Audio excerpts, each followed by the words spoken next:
Right, hi there guys, it's Mike coming in from Cavill. Just here in the office today at the moment in time and thought, you know what, it's coming up to the end of February and next month, clearly, as it goes, is going to be March. I had to think about that then for a minute. So next week, we're going to be heading into March, and then straight after that, we're heading into April, which means, do you know what, when it comes to staff issues, when it comes to people within your business, there's two really big months that you need to be aware of when it comes to that around legal changes.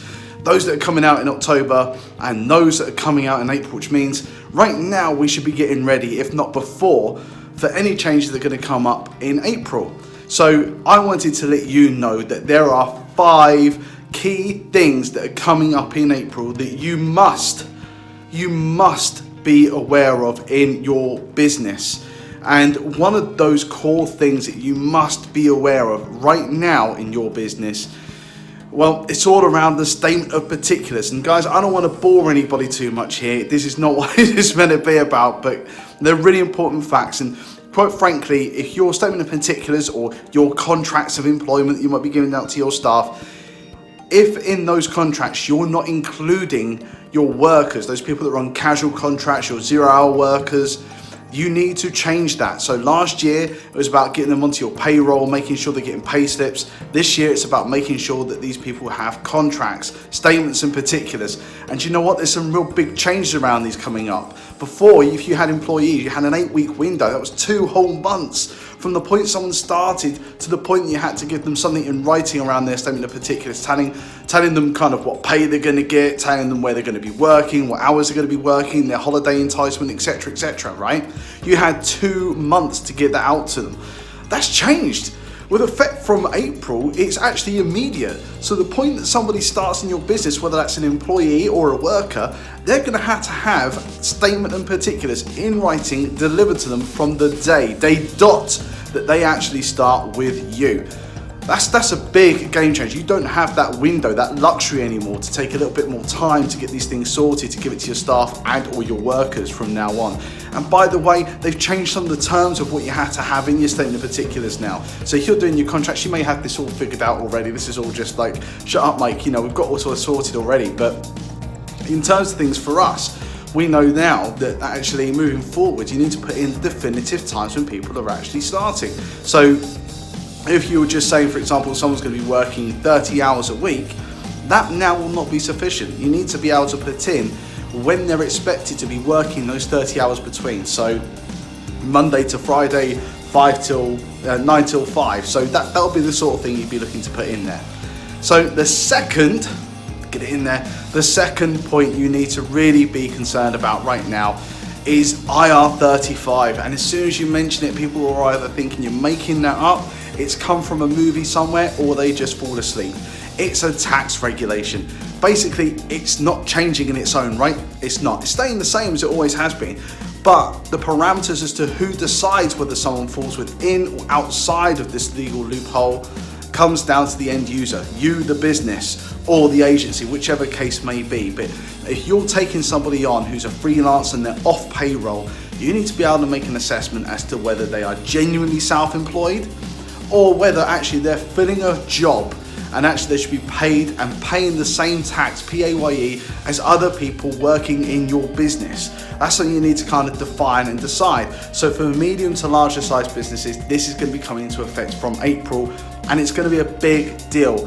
And it's something that people need to really take on board. And I think even if you've got a small business, you're thinking, this isn't going to impact on me. For example, your local builder who's got some off-contract workers doing the plumbing, someone who's doing the plastering, those sorts of things, is something for you to start thinking about. Because just like the pensions, you think this isn't going to be out-rolled across the board, I think that's going to be a little bit, foolish to think that it's going to go that particular direction. You need to get into the realms of things with this, and you need to understand exactly what R35 means and whether someone has mutuality of obligation. Oh my God, what does that word even mean? It means that basically if you're mutually obligated to each other, in other words, I have to tell you if I'm going to be sick, I have to ask if I can take some time off, I can't just bring my friend in to cover for me when I want to go off sick or go on holiday, it has to be me, etc., etc. Well, in which case there's mutual obligation. I'm obligated to you and you're obligated to pay me. And that would be the way that would work. So the next one, I've got to change hands because my arm's going dead. Guys, the next one, number 3, get it in there. Number 3 that you really need to be concerned about is changes to parental bereavement leave. So this is something, it's not new really, it is new coming in, but it's been in the press, it's been spoken about, there's been consultations around it, it's been going around, we've been knowing it's coming in any case.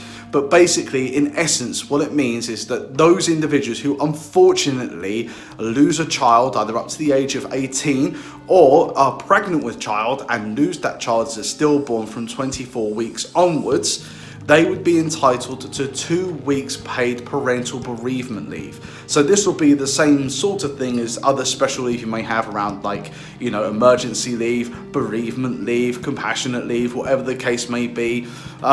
This will be joining up with that, but it gives another kind of exception and another kind of leave status there for people who are parents and who do go through this really traumatic and horrible event. We don't wish on anybody to have to use parental bereavement leave, but it's there and you need to be aware of it in case that does happen to anyone that you employ and they're entitled to that particular parameter. So guys, number four, oh God. So we're really running through these now. So number 4 that you need to be aware of is changes to some holiday pay calculation. So this is really a complicated one, but to make it really short and not uninteresting, basically in August, the law changed because a judge decided that in actual fact, someone who's on a casual worker or a turn time only contract, if they don't have an end date in their contract, their annual leave shouldn't be worked out on 12.07%, don't worry. It should be worked out on the 12-week reference period, basically. So in other words, what you need to do is go back 12 paid weeks. They have to be paid weeks. If there's gaps in between, that's fine, but you have to have a collection of 12 paid weeks in which to calculate how much hourly rate on average someone's got, and also the average amount of hours someone's completed to discover what their prorated entitlement is. Complicated. It is a little bit, but you get your head around it. The problem is obviously if somebody works the first half of the year doing all the hours God sends, they're really they're there all the time. In fact, they're almost like they're living at your business. They're doing that many hours. And in the second half of the year, they're not really doing that much because they've put so much in the first half of the year.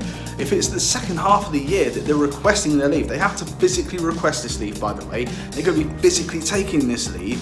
If it's at that point that they're actually asking for this leave, you're going back over a 12-week pay period when they've not done as much hours, which means actually overall they've done quite a lot of hours, but for that 12 weeks, those 3 months in the second half of that year, they haven't. And they get a disproportionate amount of annual leave because in actual fact, it's worked out in their prorated entitlement for the average amount of hours they've completed in that particular time period. So what's happening now is they're adjusting it from a 12-week review period to a 52-week review period. And what that means is basically it's exactly the same principles apply, but over a longer period of time. So when someone's coming and asking you about their annual leave, there's a longer review period to base that upon. But also don't forget, with these people, you could have somebody who's not worked with you for a year yet, and in which case you should be basing it on the amount of complete paid weeks that you do have and working out on that. And when the person comes and asks you for what their holiday entitlement is and the fact that, hey, do you know what, I want to take a week off, you can actually evaluate whether they have enough annual leave accrued by that point in time to be able to do that. And obviously, if that falls within the amount of annual leave that they've got in their overall entitlement at that point in time when you do that calculation. And number 5, we've reached the end. It seems like we've got here so fast. It wasn't that boring, was it? No, it was pretty good. Honest? Please. But number 5 coming in, get all 5 of these sausage fingers up, as they say in the rugby. So number 5 coming in is the Swedish derogation. No, I'm not swearing at you. I'm not talking about some kind of team of people coming over from Sweden to visit the Prime Minister. This is something that's been in place around agency workers. So in short, with the agency workers' rights, what happened was if somebody was working as an agency worker in your business, they should be entitled to the same amount per hour as someone who's employed in your business doing exactly the same job. The problem is with the Swedish derogation, those people were employed by the agency, not the end user. And that then meant that in actual fact their pay was not aligned to who was completing the same job in the business they were working in, but within the agency. And companies were able to reduce the amount per hour that potentially they were paying the agency staff, which is all contrary to what the rules were meant to be there for in any case.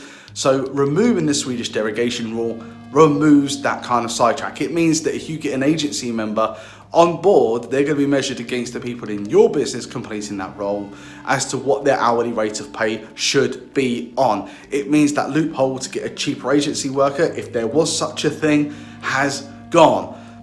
If you're not using agency workers, not a big deal. Plus the fact I just like saying the word Swedish derogation. I don't know.